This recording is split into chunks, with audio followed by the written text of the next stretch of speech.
Hey, what's up guys? Nick here with Overages Syndicate, and today I'm going to talk about the negatives of the overage and surplus funds business.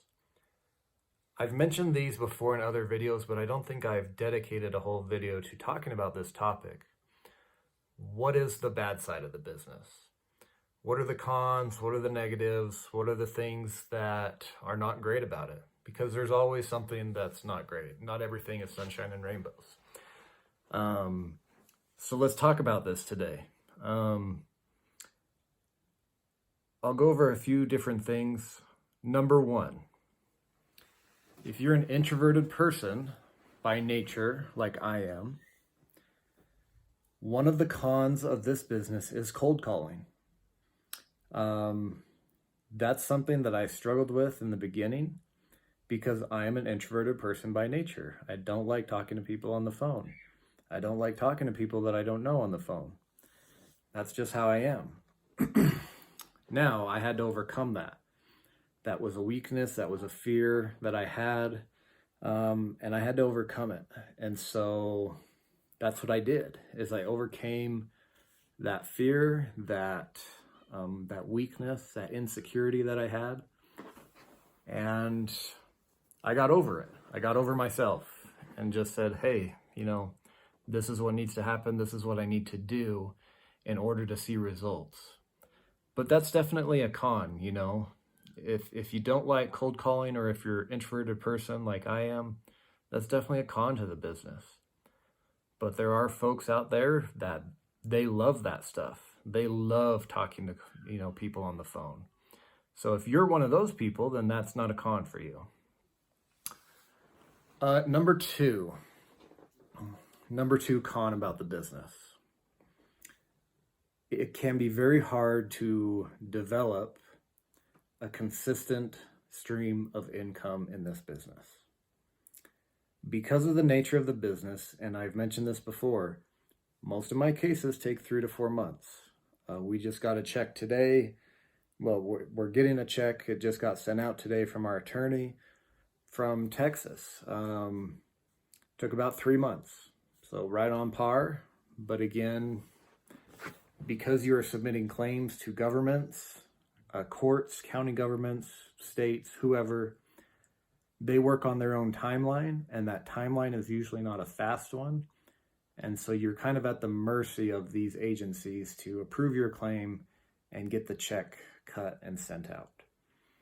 And because of that, because the check is written by someone else, you never know for sure when that check is going to come.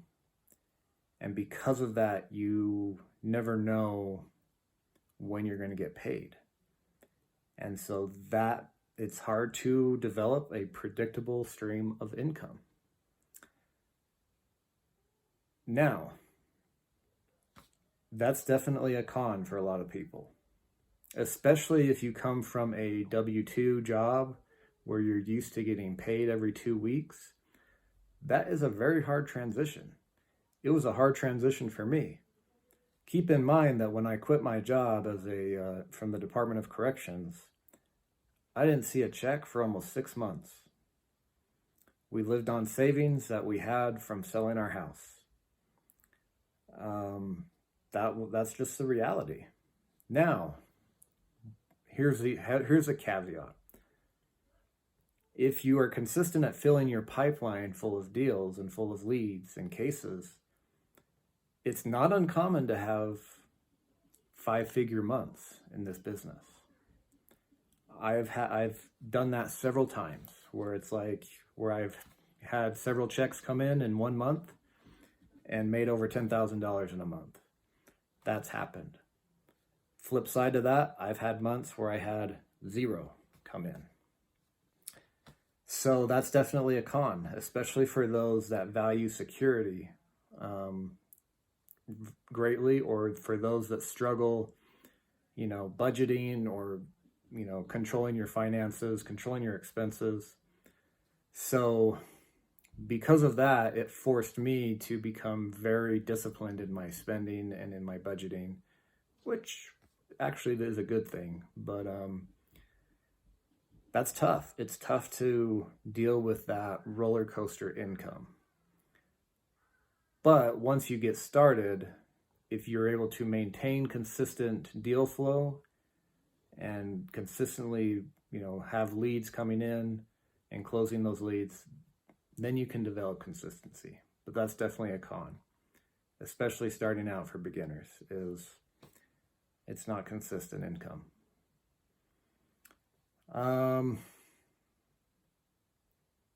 There was another point that I had and I forgot about it.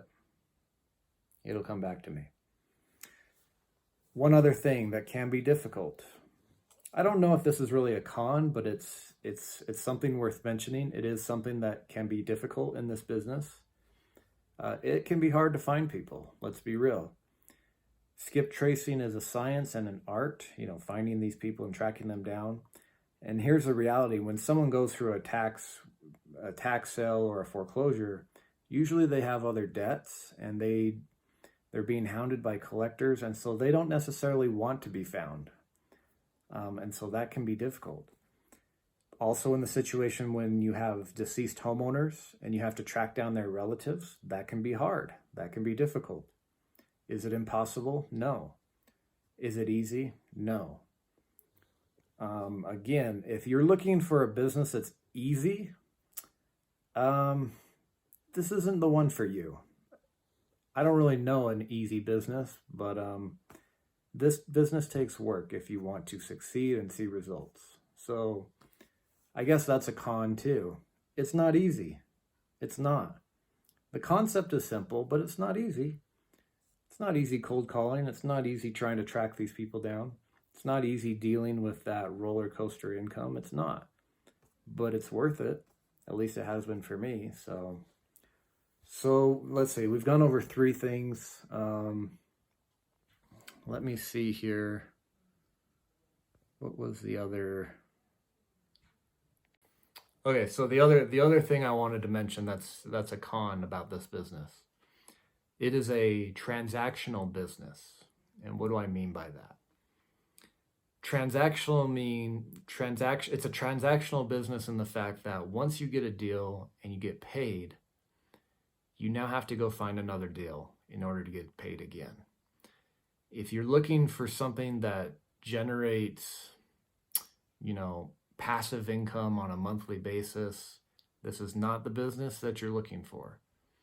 This is a transactional business, meaning once you finish up a deal, you need to go get another deal in order to get paid. Now, can the business become an asset? Absolutely. You can scale it. You can then hire help and actually, outsource your tasks so that people are doing other things for you, so you're not doing it all yourself. And then that becomes an asset. That business becomes an asset. But just know that, once a deal is complete, you need to find another deal to keep the money coming in. So that's another con. I think that's a con is, we would love to, of course, do one deal and get paid forever, but most businesses aren't like that. You have rental income. Rental real estate is a business that, you can do a deal once and get paid forever. I don't know what else is there. Maybe insurance, life insurance, health insurance, where you're getting part of that monthly premium. Yeah, I don't know what else. Most businesses are transactional. You do a deal, you have to do it again.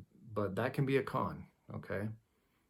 So those are the things that I wanted to mention with you in this video. Some of the cons of the business. Again, cold calling. Finding people can be hard. Takes work. Of course, everything takes work, but here's the thing. Before I got started in this, I was searching for the easy button. And here's the reality, guys. The easy button does not exist. But be aware of the cons, be aware of the negatives of this business. If you're an introvert, you'll struggle with cold calling, but that's something you can overcome unless you choose not to. If you choose not to overcome it, that's fine. I would not recommend getting in this business. It can be hard finding people, but it's not impossible. And really, that's actually the fun part about the business, is you get to, play detective. So, and then the other two things we talked about is a transactional business. Once you do a deal, you got to go find another one. And the last one, rollercoaster income. It can be difficult, especially in the beginning, to develop a consistent income in this business. But at the same time, you can have really good months, or you can have not so good months. But it teaches you to be disciplined, and that's I think is a good thing. So those are some of the things to be aware of when you're looking into this business. I hope that helps you. Again, if you want to learn how I do it, you can go to school.overagecourse.com. And I hope this helps you. And until next time, we'll see you guys later.